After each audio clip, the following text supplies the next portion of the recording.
At the base of your spine for urgings and sourcing, receive the Two of Swords. It's about the dual nature of conflicting but equal forces. They're contradictory burdens that have your head emotionally spinning. Even though the card is Swords, it's still about emotions. She has her hands crossed in front of her heart chakra. Number 2 card indicates decision. And she's torn between these two forces that are paralyzing her heart and mind. It's like she's transcending into denial. The question is, are you being deceived or are you deceiving yourself? Are you ignoring blinding truths? This is causing an internal crisis that's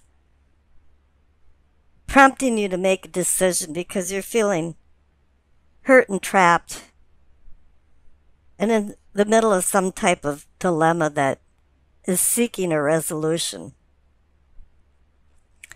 Now the clarification card is reinforcing a difficult decision because it's the 7 of Cups. Each cup holds its own imagined or real poison or pleasure.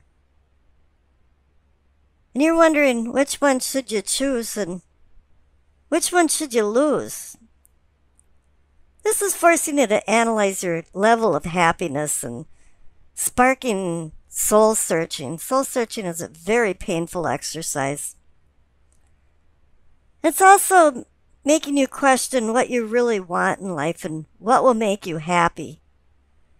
Because you're feeling some kind of void that has to be filled. And it's also warning you to make a good and wise decision.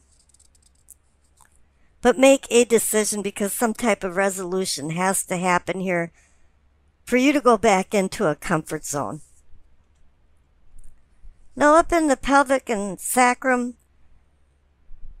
for your awakening and your arousing, receive the Wheel of Fortune. Your life is on an upswing. The fates of fortune are on your side, but I'm kind of feeling like some fortuitous event happened, but you didn't really recognize it when it happened. But as time went on, it started to explode into something that turned out very fortunate for you in your life. And you started to spiritually and physically grow. And the clarification card is the 7 of Wands, and it's saying, you succeeded, you're up on the hill, but you're battling these petty people below you. When you succeed, a lot of times people are jealous and envious. And they want to scrutinize you and find something wrong. So even though they're looking up at you, a lot of times they want to look down at you and find something wrong. And you seem to have to defend yourself. And this is one of the negative aspects of success and accomplishments. A lot of times the people you're battling weren't even willing to put the time and effort into success. Up in your solar plexus and your feeling and sensing, it's the Ace of Swords. The Ace of Swords is kind of a fickle card, a strange card for a new beginnings, because you have the choice between healing and harming or kindness and malice.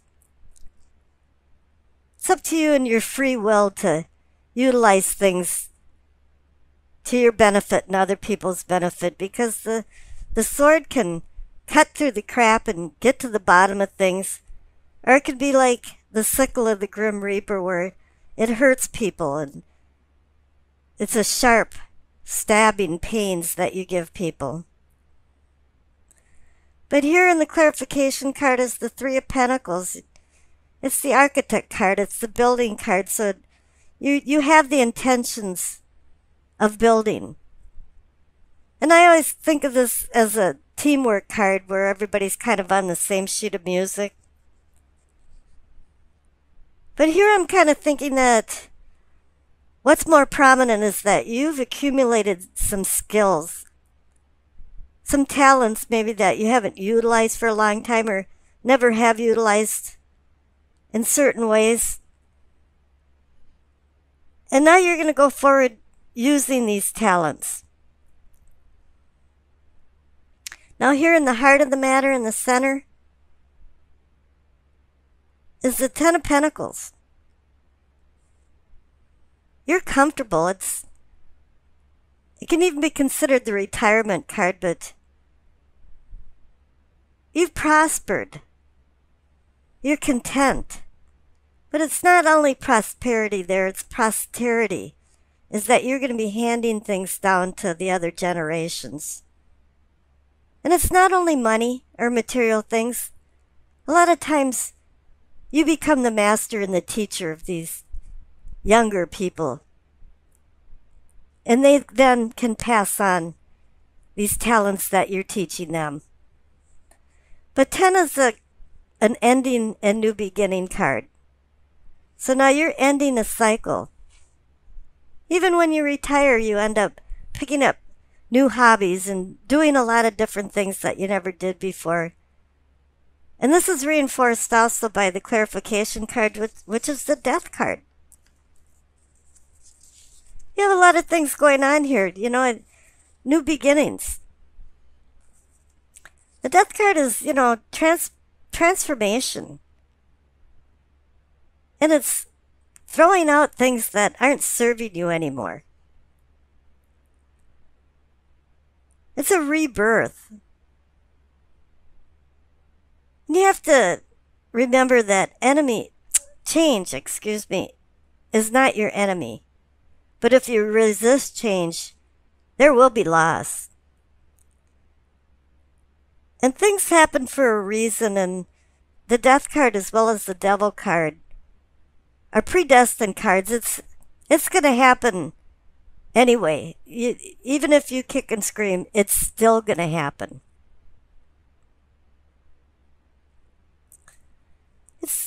The Death card is like a beacon to conclusions. And it's a freedom card. You know, you're the phoenix rising from the egg-shaped ball of myrrh that went into flames. And it's transitioning you into a new chapter in your life. And that can be very cathartic. Now in the throat, what I'm calling communicating and teachings, you see the Chariot.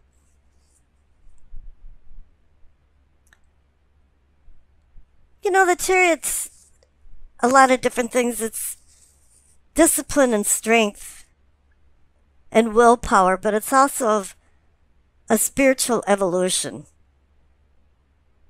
seeking spiritual awakening. It's victory, overcoming opposition. It's confidence and control and self-control. You have to learn how to curb your desires. All of the cards from 0 up to the Chariot 7 are pretty much about the nature of man. And here this is really the apex of the nature of man, is that we have to discipline ourselves. We have to be able to have self-control. And confidence is a really big thing too, is because if you don't have confidence, sometimes there's worse consequences than making a bad decision. It's also a card of movement, moving forward. You're going away from material things and seeking more spiritual stuff, but it can also govern travel and modes of transportation. So keep that in mind for the remainder of the month. Now the clarification card is the Tower. You know, a lot of things have happened. You've got endings and new beginnings written all over this, and decisions. And this Tower, to me, represents more of a release and divine forces bringing enlightenment from the lightning.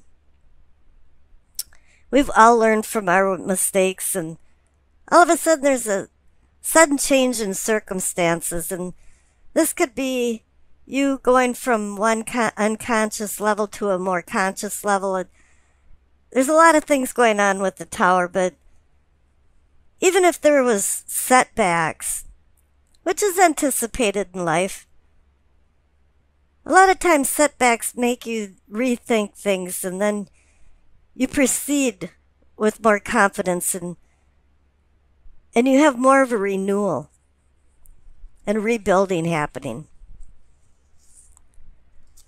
Now in the third eye, what I call seeing and envisioning, you see the Five of Wands. There's been conflict. We saw that even in the Seven of Wands by the Wheel of Fortune. There's always conflict in life, and you have to ameliorate this conflict. But the clarification card is the Four of Swords, and I find that is more emphasizing in my mind when I'm looking at this, because it's a respite from challenging difficulties, and you're in a retreat right now. And in the old and medieval days, the knights were required to buy their tomb before they went out on military campaigns, and here now the knight is laying on his own tomb wondering why he survived and other of his companions died. So it's a time out to look at things from a subjective view to a more objective view. Here in the Five of Wands, people were battling each other, and now he's wondering, was I right? Were they right? Or were we both kind of right and wrong? And he's reflecting and putting things in more of a perspective. When I see this card, many times I think about that it's so funny that you understand people's motives, but you don't understand why people have these motives. And here too, you know, the hatchet isn't buried. He's only in a respite, and he's got to go back out in life and discover his purpose of life. Now here in the Crown, in what I consider knowing and understanding, receive the Empress, and I'm going to say the clarification card, the Emperor, because this is like the balance of yin and yang. You know, you've got the Empress giving out her heartfelt emotions and nurturing nature, whereas the Emperor is balancing it out with his logical thinking. You can think of this as also Mother Earth and Father Time. And it's a harmony. And I think you've found some type of harmony in between making decisions and finding balance in your life. Over on the left is the Lover's card. It's a very good card for Pisces. You're a very sensitive sign. You know, you make choices from the heart. And you're like deep water.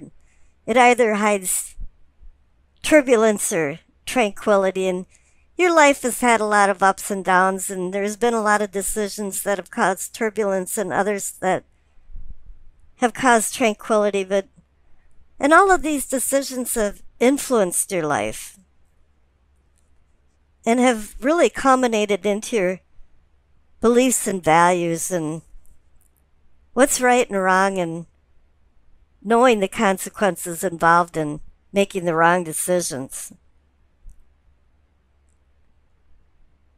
I think I have a lot of respect for Pisces. I have a very close relative that's a Pisces, and her quiet, unintrusive, remote manner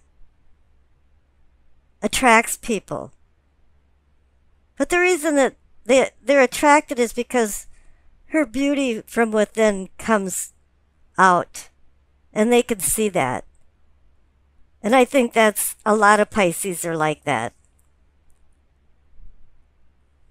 But the Lover's card too is the spiritual versus physical. So Neptune rules Pisces, and a lot of times you can go into a dreamy nature. So you really have to make sure that you take your rose-colored glasses off when you're making decisions. And I think that's where sometimes in the past you've made some decisions in more of a fantasy, dreamy world. But here in the future card, it's saying your feet are on the ground. You got the Three of Wands. You know, Three of Wands is motion, expansion, growth, planning,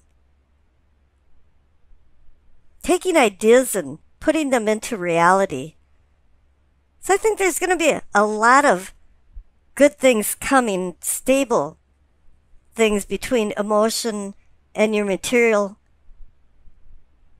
self. That's going to bring all this out because you're willing to do the work. You're going to be the architect. You're going to be the builder. Now the During Virtue card, messages from the angels, is patience. You see the name underneath the Death card in the center. Now is the time to learn, study, and gather information. Enjoy being a student because in the future you will synthesize your knowledge into action. And I see that too, is because there's been a lot of new beginnings, transformation. I got started doing this reading and I was going, what you know is the King of Swords and the clarification card is the Empress. And I thought, I've seen this before. And I went back to the March Pisces reading, and in the chakra crown, you received the Empress, and the clarification card was the Emperor. Now, I consider the King of Swords a minor arcana card that's a counterpart to the Emperor, so it's the same energy. It's just emphasizing the Empress and having the King of Swords in place of the Emperor. So I watched the whole video and I was surprised to see that all of the clarification cards that are in this mid-month reading for the Ides of March were also in the March reading. I thought this is just amazing that tarot cards can be so amazing, and you can't ever be surprised by them because they come up and give you the same messages all the time saying, hey, look at this again, just in case you missed it. So let's go back into the reading here and I'll start over again. Here at the top left card of what you know is the King of Swords. He is like the Emperor. He regulates his kingdom like the Emperor regulates his empire. And with swords, it's air and communication. But it's also overriding emotions and using logical thinking and organization and implementing laws to regulate this empire or kingdom. And the clarification card is the Empress, the nurturing mother, the mother of all, of material things, senses, fertility. In my March reading, I equated to yin and yang, or Mother Earth and Father Time. But what it was really indicating to you is it was bringing a harmony, and you understood that there was a harmony involved in this material, earthly aspect, because that's really what they are. Is once you get out of the Magician and the High Priestess, you're looking more at a material, earthly world that needs to be organized. You need love, and you need also boundaries and laws to regulate society.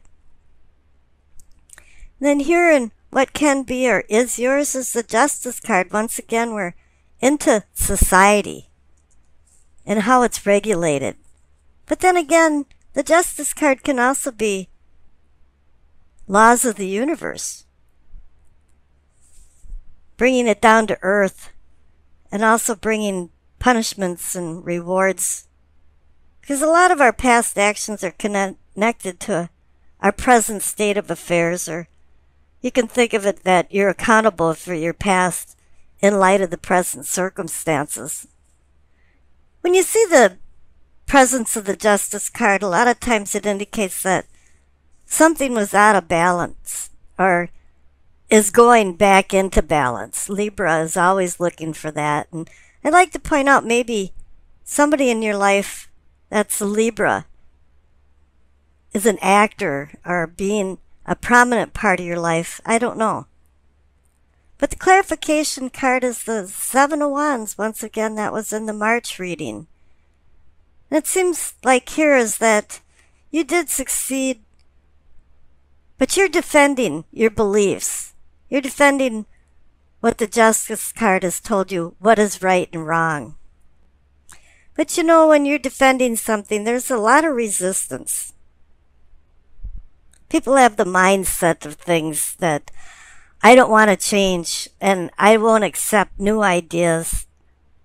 It's kind of unbelievable that even people made it out of the medieval and Victorian times, because it was so backwater to have these superstitious beliefs, but they continued for hundreds of years. And up on the top right, you receive the Six of Wands.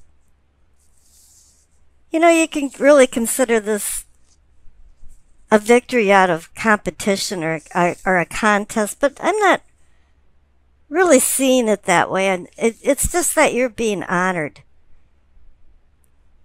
You're being honored maybe for representing your beliefs that you defended down in the Seven of Wands. That's connected to the Justice card. Even though people resisted, people are now saying, yes, you have the wreath of honor, and I think we kind of sort of understand. Now the clarification card, which was also in the March reading, is the Ace of Swords. This is a new beginning card that you have to be really careful with. Careful with your willpower. It's a two-edged sword of intellect that imposes justice or supports deceptive evil machinations. So you can relate this Ace of Swords back to the Justice card and also back to the King of Swords. The King of Swords has replaced his chainmail for the robe of justice, because now he's replaced his horse also with a courtroom. The sword can be cutting or undercutting, and in a positive respects, it could be cutting through all the crap and getting to the heart of the matter. This card can be connected to the Emperor as well as the King of Swords, as I mentioned, but it's because of a lot of different things. It's because they both have control and offer some freedoms, challenges, logic over emotions, truth and justice, sudden change, inner strength, and they also regulate the element of air for communication. Now, as I said, the Ace of Swords can be undercutting, and here in the Future card, you have the Devil. Disruptive desires, hedonism, avarice, selfishness. Is the Ace of Swords causing you to be your shadow self in some instances? Is there pitfalls in the decisions that you've been making? Are you facing your fears? Are things getting out of hand? Did you make the wrong choices? This is what the Devil card is warning you right now. Not to undercut with the Ace of Swords, to regulate fairly with the King of Swords and the Justice card. It's also reminding you not to let things get out of hand for yourself and what's happening around you in your circumstances. So I pulled a clarification card, another one for the future card, and you got the Four of Wands. It's a celebration card, and you'll have success, but it's also saying to you that other people will help support you through some things, and you have to accept that. You need this support. And in the end, everybody's going to celebrate and have a good time and feel like they accomplished something.